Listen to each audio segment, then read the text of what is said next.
Hey, what's up you guys? I was not planning on doing a reading vlog for Chain of Iron by Cassandra Clare, but I decided last minute that I'm going to just start one. I'm on page 132, and I have to be honest, I was so hyped for this book before it came out. However, I just read Chain of Gold like last week or 2 weeks ago, and it was kind of disappointing. It was not my favourite Shadowhunter book, like by a long shot. It was, I think, my least favourite. So my hype for this kind of went down a little bit. And then it was meant to come out on the 2nd, and my copy didn't arrive until the 4th. So by that point, my hype was like on the downward spiral. So I'm still enjoying this. I'm on page 132, which is like the start of chapter 7. And I think that so far, this is going to be all spoilers, by the way, this video. I am enjoying it. I think the wedding went on far too long. Like nothing's really happened so far on page 132. I like the stuff with Grace. We're getting like flashbacks to Grace, which I'm assuming are like really setting up for something, and I'm enjoying that. The thing I care about the most so far, I would say, is Alistair's redemption arc. I really hope that something is going to happen with that in this book, and she doesn't leave it till the next book. And I really hope, pray, I don't think she will do this, but I don't want Alistair's redemption arc to be him sacrificing himself and like dying. I don't want that to happen at all. Alistair as a character just really interests me because he is like, he was a bully and he was nasty, very nasty, but I feel like, I don't know, with alcoholism, like his dad and everything, there's just a lot going on. Like, I think he's quite a deep character. I think there's quite a lot to him, especially like below the surface. So yeah, I like Alistair. And honestly, I care about him and his storyline, which is like the C plot, more than I do like the main plot, which is like the romance for like Cordelia, or the lack of romance. I don't really know if I care about the fake dating thing. I don't know if fake dating is really something I care about, but yeah, I am enjoying it, but it's not like, I'm not dying to read it, you know what I mean? Like, I put this down and I started, I'm also doing two buddy reads right now. I'm reading Battle Royale with Alistair reviews it, and I'm really enjoying that. I'm only on page 50, but I'm really enjoying it. But we're reading like 50 pages a day, and it's very thick, so it's going to take me a while. And then I am also reading We with Rosie, and that's only 200 pages, so we're reading it like 50 pages a day over this weekend, because right now is Friday. So yeah, I have a lot going on, like book-wise, but I am only going to talk about this one and this video. So yeah, stick around for my thoughts. I will be reading more soon. Alistair is saying that he's just glad that Cordelia doesn't have to deal with their dad, and that having someone to speak to makes it an easier burden. Alright. I am on page 216 now, which is chapter 11, and I am enjoying it a lot more now. Things have started to actually get going. There's like a serial killer going on, like I'm pretty sure, I think it's a mundane, maybe, I don't know, that's my theory, is that it's a mundane who has like found out about magic and is like using magic to like drain Shadowhunter powers maybe, or something like that. I don't know, but it is kind of interesting.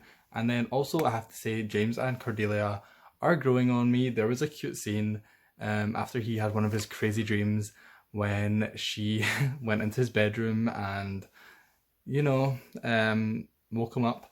And yeah, it was quite cute. I like that. And I also got a little bit more Alistair. So, you know, I am like just a full-on Alistair stan right now. He is definitely my favourite character, which is so weird because he's like not even relevant, but I just really like him. So yeah, I am enjoying it more. Definitely gonna keep reading some more tonight, and I am glad that it's like picking up, because earlier I was definitely kind of like having bad vibes, not gonna lie. I am on page 242, and Cordelia's dad has just been murdered, which honestly I don't care about, in the sense of like I feel bad for him, because like, yes, alcoholism is not entirely that person's fault, etc, etc, like, you know, but at the same time, he was just nasty. Like, the argument with James was just nasty, like trying to blackmail him out of his money. It just like did not sit right with me. No matter like whether he's alcoholic or not, like, you can't excuse that kind of behavior just because he's an alcoholic. He just wasn't like a good person. Like, he's just very suspicious as well. Like, when he got out of the place where he was trying to sober up, and then he like went missing for a few days, like it was just all very suspicious.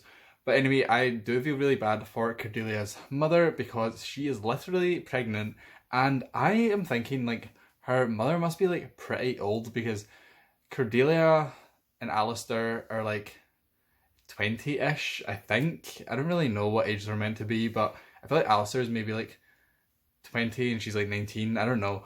But like, yeah, her mother must be pretty old to be having a baby, and now she is single, so that is not good. I'm wearing this hat because my hair is like a mess, but I definitely think that. Okay, well, obviously, Matthew is in love with slash likes Cordelia, but Thomas and Alistair, if I am correct, because I know there was a short story in the like penultimate hours or whatever it was called, like the little ebook, and I'm pretty sure it was about Thomas and Alistair in Paris. I think it was Thomas. It was definitely Alistair. I think it was Thomas. And I think that there was more to that story than we know. I think there was definitely something romantic going on then, or maybe before Paris, and then like Paris was like when they met up again, so nothing happened in Paris, but like they definitely have like some sort of romantic history. I am calling it now. I'm literally like 2 or 3 pages after my last update, but Thomas just thought about Alistair's hands, and it says fingers that had run so gently over the inside of Thomas's forearm where a compass rose now unfurled its inked lines. So basically, I was right. If I'd waited like 3 more pages before I made my prediction, it would have came true, because this basically just confirms what I just said. The stuff with Wayland the Smith was kind of cool. You always hear about him like throughout the entire Shadowhunter like chronicles. Like his name is always brought up because obviously Cortana is like always there. Like it's like an immortal sword, so it's pretty cool to like actually see him. I was not expecting that, but what I mostly have to rant about is the fact that James kissed Grace, and I know that he's like under like her mind control or something. Like that bracelet obviously has like some power over him that like makes him do what she wants him to do, because obviously she also has the magical whatever she has. But it's just like so frustrating because him and Cordelia are actually like getting towards like, you know, a real romance, and now this has happened, and obviously he's going to tell her because he's going to tell her and be honest about it. But yeah, I don't even hate Grace because I actually feel bad for her because she was in like an abusive situation, like neglect of like parents or parent like Tatiana, like, oh, I can't get my words together.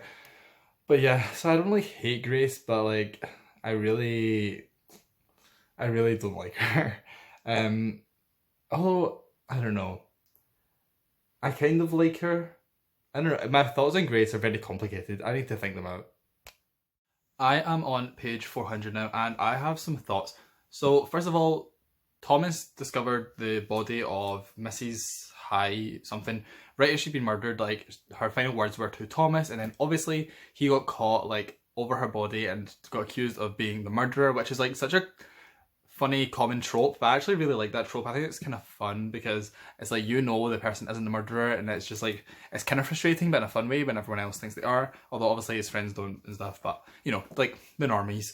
And anyway, so what I wanted to talk about was the fact that she was holding this thing, and they've called it a pithos or a pythos, when she died, and I don't understand why Thomas didn't hand it over to the people when he was arrested, and instead the like group of friends have like taken it and they're hiding it and investigating it themselves. Like, surely that is an important piece of like evidence. And then also they're going to try Thomas with the mortal sword, so he's probably going to spill the truth about having that there, and then it's just going to like cause issues. I don't understand why they wouldn't just hand it over. And then the other thing is that Alistair is like being a witness for Thomas and saying like, oh, I like was following him and I know that he didn't kill her. And then obviously everyone's like, why was he following Thomas? And definitely turns out, so they don't have like a romantic history, but that time in Paris they spent together has stuck with both of them, and Thomas is also gay, and just a really cute scene where they're like talking about stuff, but then the scene ends and we move on to the other people. So that's what I am at right now. I am enjoying it. I just don't understand why they would have taken that evidence and not handed it over. Like, it doesn't really make sense to me. So much just happened in the last 98 pages, and I'm not even going to attempt to summarise it, but I'm assuming if you're watching this video you will have read Chain of Iron. But basically I just want to say that I really liked how creative the ways that Lucy and James both used their powers were to defeat the demon. Lucy used her ghost abilities to command Jesse to force the demon out of Jesse's body, and then James used his like demon shadow power thing to turn into a shadow or into the shadow realm. I don't really know exactly how it worked, but him and then Cordelia then managed to stab and put another mortal wound into the demon using that. And it's so complicated to try and explain it because I don't fully even understand, but I just wanted to say that I basically liked the really creative and unique ways that Cassandra Clare made these characters use their powers in battle to defeat the demon. I've just finished Chain of Iron. I am so annoyed about the miscommunication at the end. I don't understand why James would ever think it's a good idea to say that or start to say that he loves Cordelia in that way by saying like, I never will feel for you the way I felt for Grace, or that's not what he said. Like, just like that stupid sentence he said, whereas obviously he knows that he doesn't love Grace and never did actually love Grace, but Cordelia still thinks that he is in love with Grace. So him saying that just like to her and then not finishing his thoughts was just so stupid. And then obviously Cordelia then caught them like embracing, and then him, it's so annoying to me, but I do have to say it was like a good cliffhanger. I do think that I want Cordelia and James to be together, not Cordelia and Matthew. I really worry about Matthew with like the whole drinking thing, and especially like because Cordelia's dad was an alcoholic, like her then dating an alcoholic would just be like too much. But yeah, I did really enjoy this. I'm going to give it 4 stars in the end. It wasn't a 5-star. Like, I did really enjoy it, but it took me a while to get into it. Obviously, like, you have seen this vlog, you know my feelings at the start. But yeah, it did definitely grow on me, and I'm definitely excited for book 3. It's a whole year away, which is painful. This is the first time I've had to wait for a Shadowhunter book, because I've read the rest of them as like backlist, so I've read the next one like straight away. So this is the first time I've had to actually wait, and it's painful, but yeah, I really enjoyed this, and hopefully you enjoyed this vlog. So if you did, please leave a like, please subscribe. I just finished this book, I think it's like 6:30 on Sunday, and this is going up at 8 o'clock, so I'm going to edit this super quick and upload it. And yeah, thank you so much for watching, and I will see you in my next video.